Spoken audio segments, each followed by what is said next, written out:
안녕하세요. 드라마 같이 보기 시간입니다. 영상 시청 전에 좋아요와 구독 부탁드립니다. 1. 첫 단서 사건의 새로운 증인.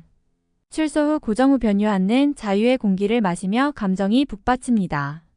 하지만 그의 마음은 여전히 그날의 진실을 밝혀야 한다는 의지로 가득 차 있습니다. 그는 자신을 기다리고 있는 미스터리한 남성 박준호 이재훈을 만납니다. 준호는 10년 전 사건의 목격자로서 그날 밤 정우가 살인자가 아니었음을 증언할 수 있다고 말합니다. 그는 정우에게 그날 밤 있었던 일들을 자세히 설명해주며 자신이 범인으로부터 도망치다 충격을 받아 신고하지 못했다고 고백합니다. 정우는 준호의 이야기를 듣고 희망을 얻고 함께 진실을 밝히기로 합니다. 2. 형사 노상철의 두 얼굴. 형사 노상철 구주는 10년 전 사건을 담당했던 형사로 정우를 범인으로 몰아간 장본인입니다. 정우는 준호의 도움으로 상철의 과거를 조사하기 시작합니다. 그 과정에서 상철이 사건 당일 알리바이를 조작했으며 사건의 실제 범인과 연결되어 있다는 의심스러운 정황을 발견하게 됩니다. 정우는 상철이 과거에 받았던 뇌물 기록과 그가 사건을 은폐하려 했던 증거들을 모아가기 시작합니다. 3. 숨겨진 진실 공모자들의 등장. 정우는 조사를 계속하면서 상철뿐만 아니라 여러 공모자들이 사건에 연루되어 있다는 사실을 알게 됩니다. 그들은 사건의 배후에 있던 부패한 정치인 김영수 김갑수와 사업가 이재훈 김상중 그리고 고위 경찰관 최병철 정보석이었습니다. 이들은 정우를 희생양으로 삼아 자신의 죄를 숨기려 했습니다. 정우는 이들의 음모를 밝혀내기 위해 위험을 무릅쓰고 증거를 수집합니다. 그는 은밀한 만남과 뇌물 거래를 증명할 수 있는 자료들을 확보하며 하나씩 퍼즐을 맞춰갑니다. 4. 기억의 파편 블랙아웃의 비밀. 정우는 자신의 기억 속 파편들이 사건의 중요한 단서를 포함하고 있다는 것을 깨닫게 됩니다.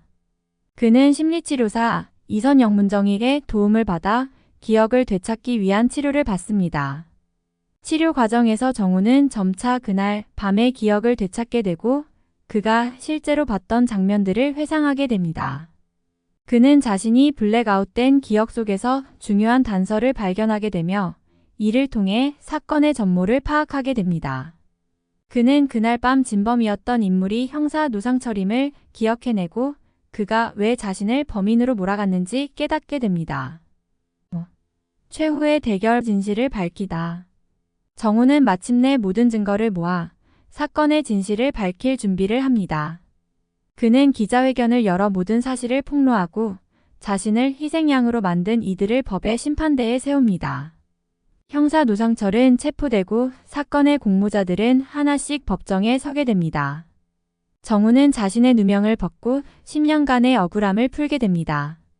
기자회견 중 정우는 눈물을 흘리며 자신이 겪은 고통과 이제 진실을 밝히게 된 기쁨을 토로합니다. 6. 새로운 시작 미래를 향해. 사건이 해결된 후 정우는 새로운 삶을 시작합니다. 그는 그날의 진실을 밝힌 것에 대해 감사하며 앞으로의 삶을 긍정적으로 바라봅니다. 정우는 자신과 비슷한 억울한 이들을 돕기 위해 새로운 목표를 세우고 나아갑니다. 그는 억울한 누명을 쓴 사람들을 돕는 비영리 단체를 설립하고 그 과정에서 같은 아픔을 겪은 사람들을 만나며 그들의 억울함을 풀어주는 데 힘씁니다. 정우는 자신의 경험을 바탕으로 책을 쓰고 강연을 통해 많은 사람들에게 희망을 전합니다. 그의 노력 덕분에 많은 사람들이 용기를 얻고 정우는 자신의 삶이 헛되지 않았음을 느끼며 행복한 미래를 꿈꾸게 됩니다. 오늘은 드라마 백설공주에게 죽음을 같이 살펴보았는데요. 앞으로도 재미있게 봐주시면 좋겠습니다. 오늘도 시청 감사드립니다. 안녕히 계세요.